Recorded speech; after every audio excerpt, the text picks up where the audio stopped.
So today we'll be going over how we make these filler panels in here. So what I did is I got just an old shitty door panel from the wrecker. And what we're going to do is take your existing storage tray and your little hanger thing here. Now what you're going to want to do is you're going to lay them face down on the back side of your door panel or whatever piece of plastic you use, and then trace it out. That way when you cut it out, it's going to be the right shape, and the texture is going to be on the front side, so it'll match or at least have texture like this panel does. So we'll get these traced and cut out, and then I'll show you how we put them in.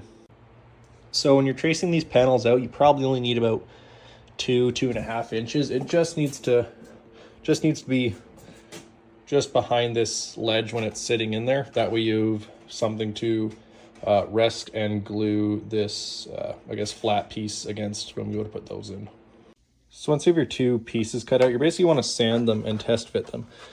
So they fit in here quite nicely. You got just a small little gap around them that we can use this epoxy to fill.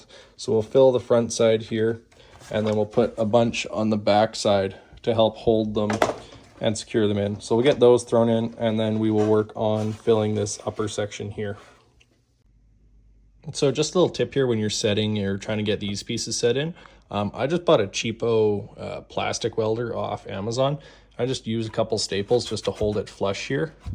I've done it before just using this epoxy. It's a little bit of a pain. You kind of have to watch it and make sure it stays nice and kind of in line with this as it cures.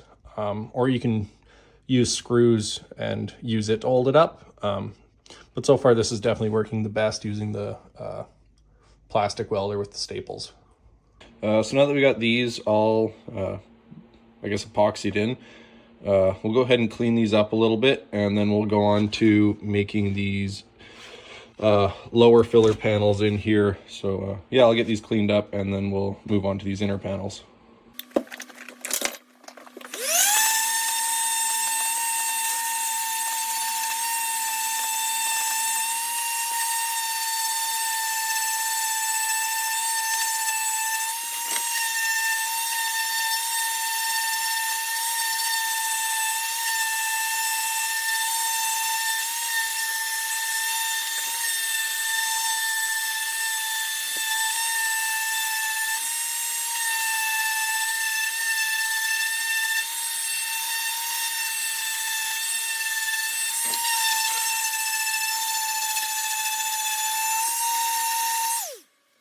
So now that we got these cleaned up, we're gonna go ahead and we're gonna take the heat gun.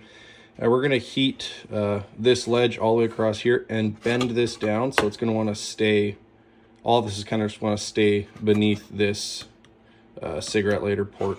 So we'll get this all bent down, and then we'll go ahead and make our inner pieces for here.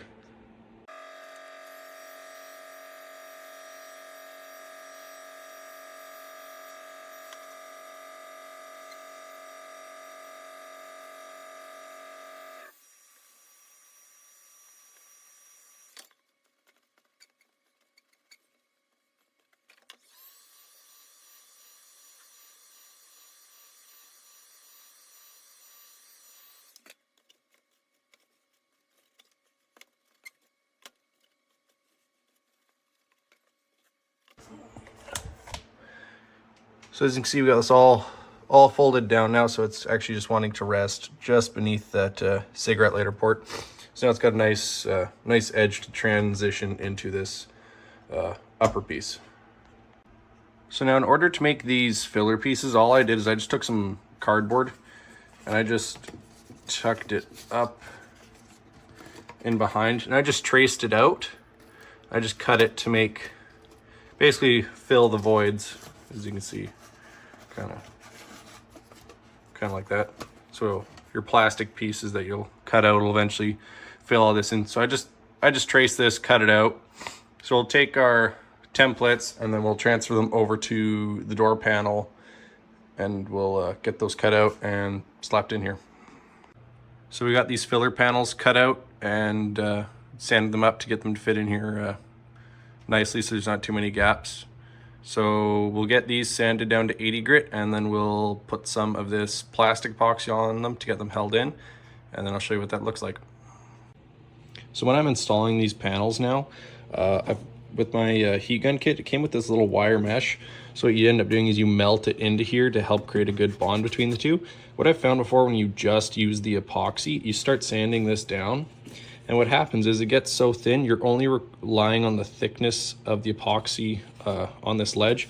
So once that's in here and it gets any kind of stress on it, it bends a little bit and then it cracks. So it puts a hairline crack in it. So that ends up showing through your primer, paint, and your texture.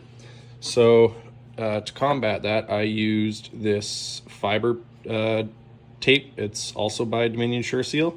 And instead of using heat gun with wire mesh, you put this stuff over with your epoxy, and it basically just creates a solid bond across here. So it's a solid layer of epoxy all the way back to here. So there's no chance for it to crack along this ridge in the future. So that's the only spot I've found I've needed to do it. Back here and all in here, there's really no stress, but when you push the console in here, it tends to stress quite a bit along here unless you do this.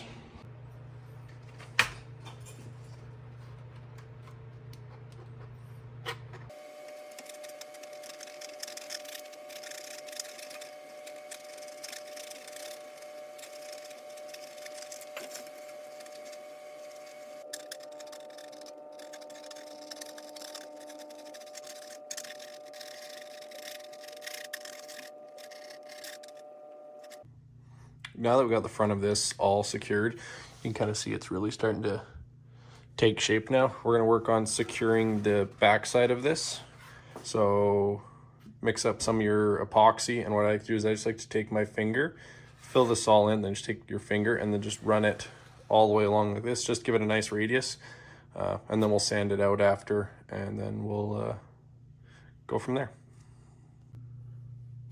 Now when you're doing this, don't forget to apply your adhesion promoter before you put your epoxy on.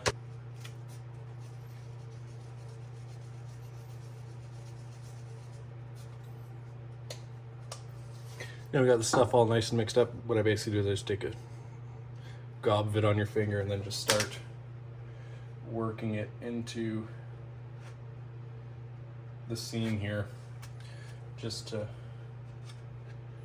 help fill this void in.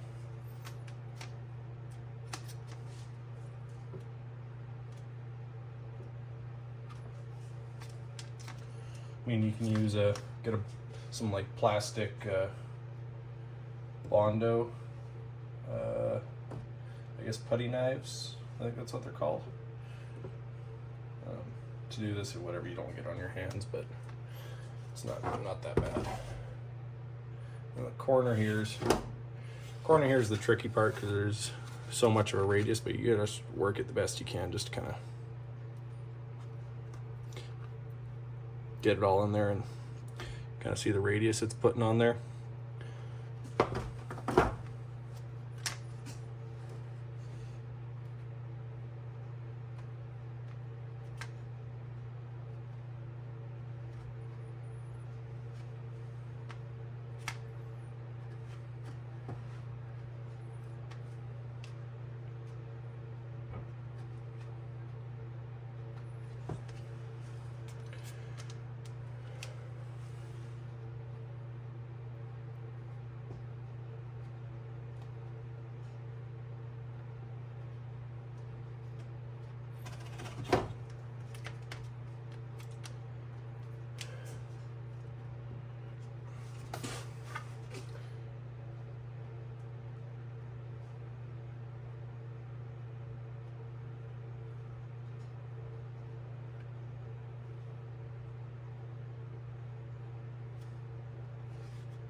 Yeah, you can kind of see the radius we've put into it now. Those little lumps are just where I've got staples just holding it all down where I want it.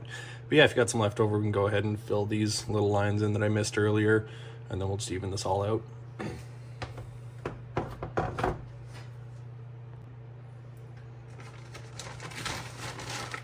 So here's one of those whatever Bondo scrapers I was talking about. So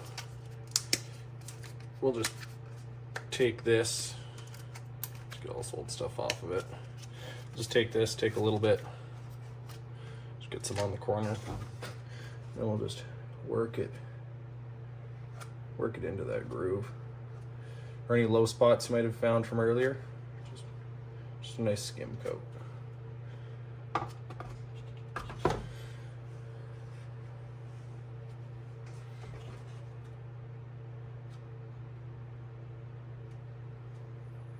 This will help just fill in any low spots you might have.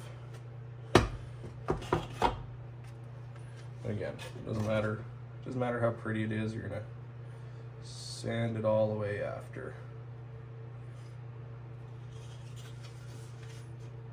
Let's put some down here.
Just gonna be careful while you're doing this not to get too much in this kind of little ring here for the cigarette lighter. So I'll just use a knife and just scrape it out.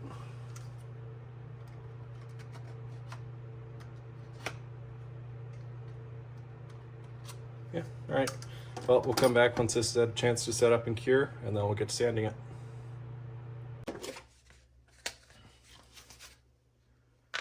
Yeah, let's do the same thing here with our putty scraper thing. We'll just a nice little coat. The better you lay it, down, the less you have to sand off in the end. So, gonna be more careful with it this time.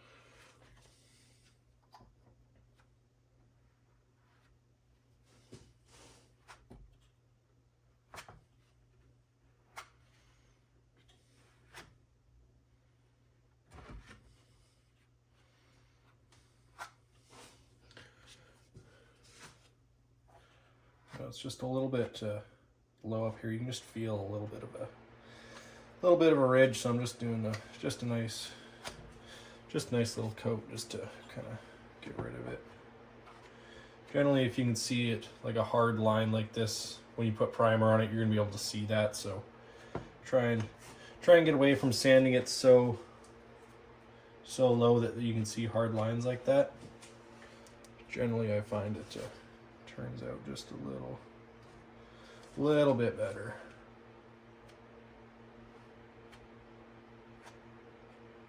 Again, this is just a skim coat.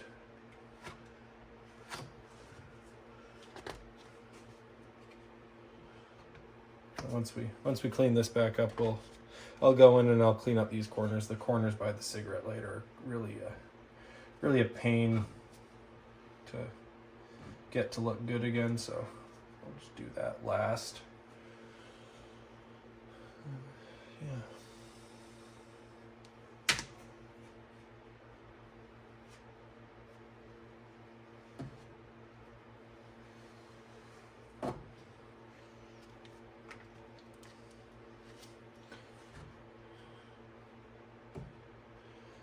So yeah, that's looking pretty good again. So yeah, let this cure up and then we'll come back.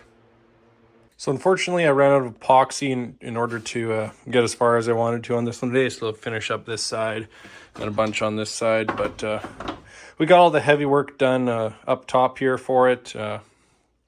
So hopefully should have some epoxy in the next day or two. Get a video out maybe middle of next week. Got partway done on the 99-04 style one. Video on that one probably won't be out till middle of next week. But yeah, hope you guys enjoyed, and see you next time.